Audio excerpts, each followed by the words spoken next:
Spoilers, duh, but Stranger Things Season 5 Volume 2 just released, and holy cow, what an insane ride. They revealed what the Upside Down really is. They finally told us Vecna's plan, which seems to have changed a little bit from Season 4. Will tapped back into the hive mind and took control of Vecna himself, breaking his leg. They finally revealed the spider-like nest that Holly and the other children's physical bodies are being kept in. Karen Wheeler once again saves the day by being an absolute Terminator, blowing up 3 Demogorgons. Max has finally woken up from her trance and reunited with Lucas. Jonathan proposed to Nancy, broke up with Nancy, I guess. They finally brought the GOAT, Mr. Clark, into the gang and told him everything about the Upside Down. We got the most emotional scene from Dustin and Steve out of nowhere. Will finally shared his feelings with probably too many people. Dr. K's big plan has been revealed. Vecna has actually started to merge the two worlds together, and so much more. We're going to talk about everything in this video because there is a lot of stuff that is very important for the big final explanation in the finale monologue with Vecna and the cave, as well as a couple other elements. And make sure you're subscribed and tell me in the comments what your favorite scene from Volume 2 was. The Duffer Brothers told us in an interview that the Upside Down is going to be exploded in the end, and I'm not sure how I feel about this. Not only are we wondering if 11 will survive this final battle or choose to end the cycle Callie told her about, staying in the Upside Down as it's destroyed, ultimately being sucked out into space and dying. There has to be a middle ground. There's no way they keep bringing up this waterfall ending for them if they're not going to use it. But still, we also have to see how they're going to rescue all of these children that are currently in the Abyss/Dimension X and now all have powers just like Will. It almost just seems ridiculous to think that even if Kali and 11 actually do self-sacrifice that the cycle would end. Doesn't K have a ton of blood stockpiled? It might not be as strong as 11's, but I'm sure some powers would transfer. And now if they rescue Holly, Derek, and the other children, all of them will have powers too. Maybe they tried to establish that when the Upside Down disappears along with the Mind Flayer particles, this exotic matter,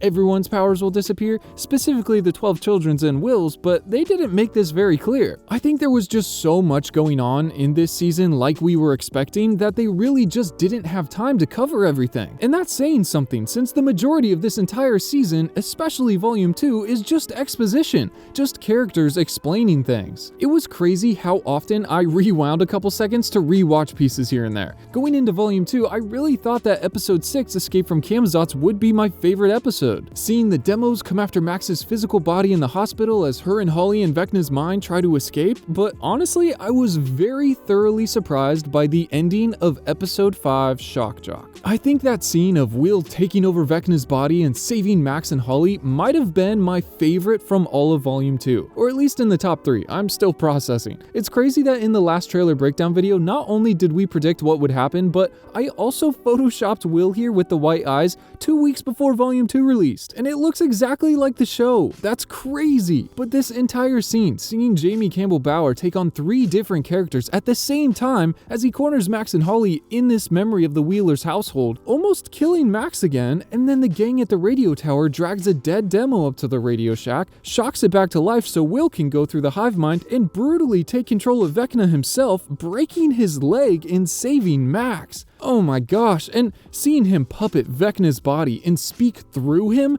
this entire scene was insane. It gave me goosebumps. It was so much better than I ever could have imagined. I love the scenes where Will is showing off his new powers. That mixed with more Jamie carrying this season, yes please, I loved this. I also really liked learning about the Upside Down as we followed the team at Hawkins' lab. We also called that Dustin would find Brenner's reports and studies from the Upside Down, and it was so cool to see him actually step inside of his office. I just want to flip through Brenner's notebook myself and wander around this room reading everything he learned about it. I'm curious how much he knew and learned in his studies all these years. I actually translated word for word all of Brenner's journals that we see and I could make out, not that it's not in English, but the cursive is really hard to read. And besides him having a stroke and writing the exact same paragraph 2 times in a row on the same page, it seems like he actually did know about there being multiple dimensions and figured out how they were connected. I just wonder how he figured all of these things out. He learned the lab was the center of the wall and found the energy sphere, which he thought was a singularity, and referred to it as exotic material, which is very important.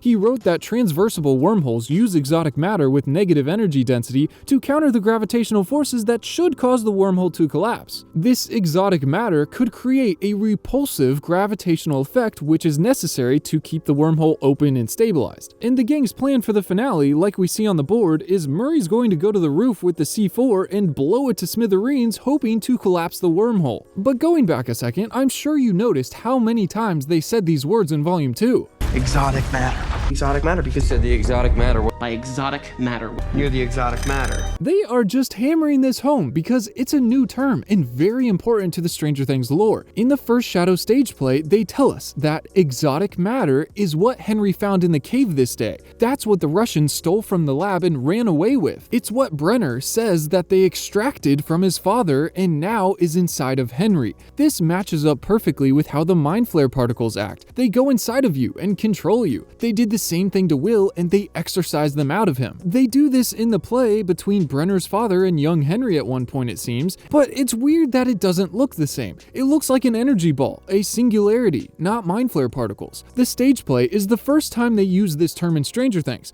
and then they said it like 10 times in Volume 2, and now they're holding on until the very last second to explain the Henry cave trauma. I was worried that they were going to wait until the finale to do this, but it just doesn't seem like there's enough time for everything. I'm already worried that this season is feeling a bit rushed. We really needed just a full episode dedicated to Henry's backstory. There's only, 2.5 hours left, and at least 30 minutes will be epilogue scenes, probably more. That gives us just an hour and 45, maybe, to do the entire finale battle and monologue everything. The plan, the backstory, save the kids, explode the exotic matter, escape, cry, die, sacrifice, and all the other traumatic moments they have for us. And they really need to explain the mind flare. Where has he been this season? They need to tell us whether he was the bad guy controlling Vecna like they leaned so hard into in the play. They need to address the exotic materials and their relationship between everything. I'm so shocked we still haven't seen the mind flare yet all season long, and we're at the last episode. It's only been mind flare particles so far. What the heck? I thought surely in Volume 2, but still nothing. Another thing that surprised me is how long Max stood in front of the exit to the mindscape to get back to her body. It was wild enough that she waited until the very last minute to tell Holly that she can't come with her,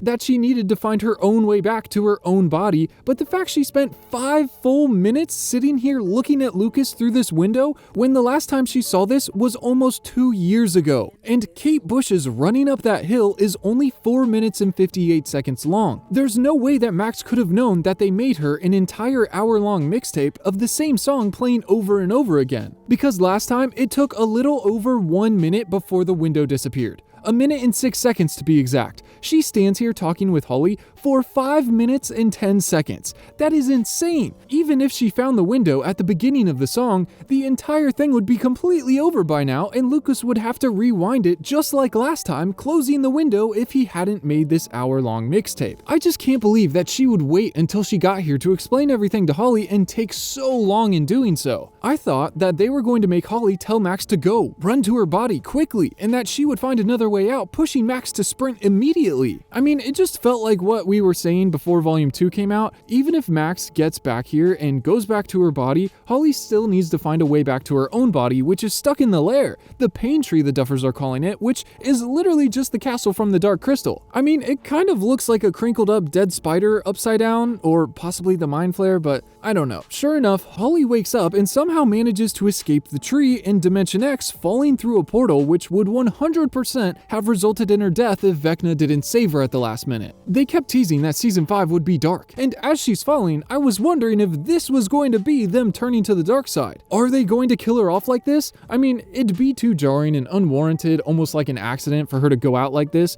but Vecna retrieves her and makes that 5-minute Max monologue pointless. I just feel like in this situation, Max wouldn't have wasted a second. I feel like she would have went over this with Holly beforehand. And while we're on the topic, I need to gently talk about the infamous Will scene in episode 7. I have no idea why they thought everybody and their mother needed to be here for this speech. Even Noah Schnapp said it felt more like a press conference than an intimate scene. And the fact that it took up 7 full minutes of screen time, that's 12% of the finale episode of Volume 2. 12%! I went through the entire episode and cut it up scene by scene, and the Will speech was almost twice as long as any other scene in this episode. The next longest scene is the credits, and even they are 2 minutes shorter than Will's scene. Besides that is the group plan scene where they talk about the wormhole, but that's only 4 minutes and 15 seconds. Will's speech was almost 3 minutes longer than that. Don't get me wrong, he needed this scene, but I think it easily could have been a 4-minute intimate scene between him and his mother, and maybe Jonathan could have walked in and joined. I mean, he basically already saw Will's feelings in season 4, and he went out of his way to tell him that no matter what, he will always love him and be there for him. This moment should have been shared between Will and the two people closest to him in his life. I don't think there was ever a moment where Robin told Tammy her feelings, so technically Mike didn't even need to be involved. I mean, Mike already knows. He's known since at least season 3. There's just so many better ways to go about this. In the grand scheme of things, it doesn't matter compared to the end of the world. The biggest reason Will did this is because Vecna was using it against him. The fear of his friends and family finding out and leaving him. It would almost be more emotional and moving if they waited to do this reveal in the final battle. Vecna could reveal his secret, and we just see everybody close to him hearing this, and they all tell him that they still love him. Not everyone, just a couple people closest to him. Not Murray, Callie, and all the other people that don't need to be there. This would just reinforce the show's central theme, that the power of love can overcome the power of fear. This is literally what Mike does to Eleven in season 4. It's just,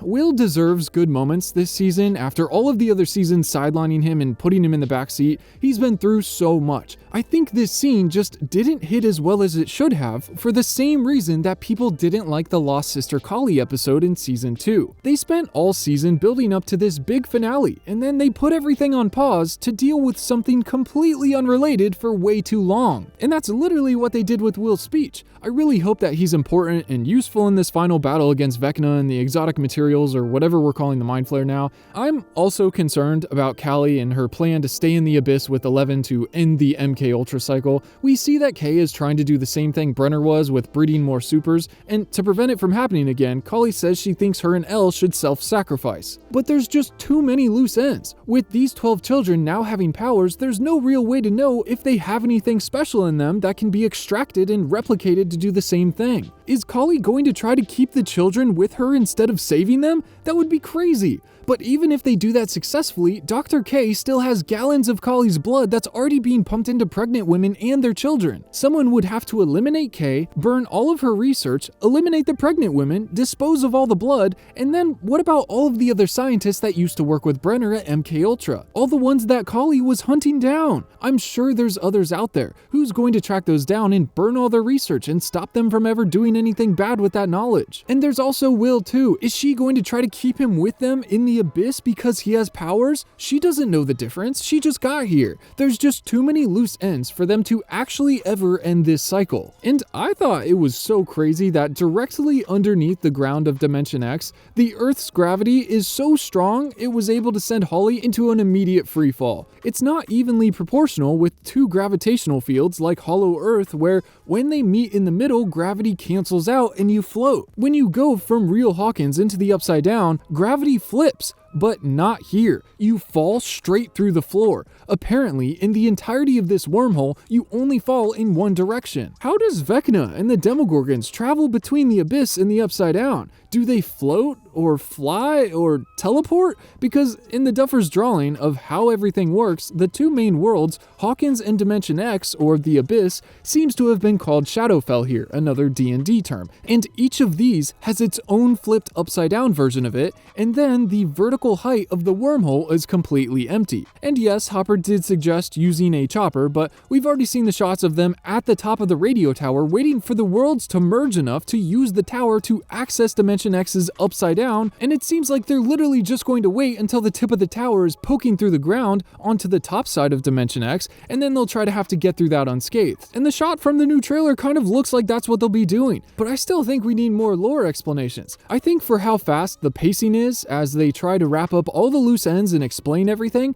they introduced a lot of new things that require even more explaining. It's great to get answers to all of these big questions, but it definitely seems like it could be overwhelming for some casual viewers. Like, it's so crazy that they basically had to re-explain all the lore from the 3-hour-long First Shadow stage play. That would have saved so much time in season 5. I still can't believe that the material you need to watch to fully understand the main villain in the finale of the show never got put on Netflix after running for 2 full years in the West End. It's a great play, but it just feels like they should have made it accessible to people who cannot physically go across the world to watch it by putting it on Netflix. Even if they decided to charge $10 extra to watch it or something, I think people would pay. I would really love to keep talking about all of the moments from Volume 2, like the Jancy breakup, marriage, proposal, death scene without the death, and how happy I am that they finally brought Mr. Clark into the gang and told him everything. But unfortunately, I've got such little time to make a couple more videos before the finale drops, so I'm going to pause here so I can start working on the trailer video, which you should definitely go watch right after this,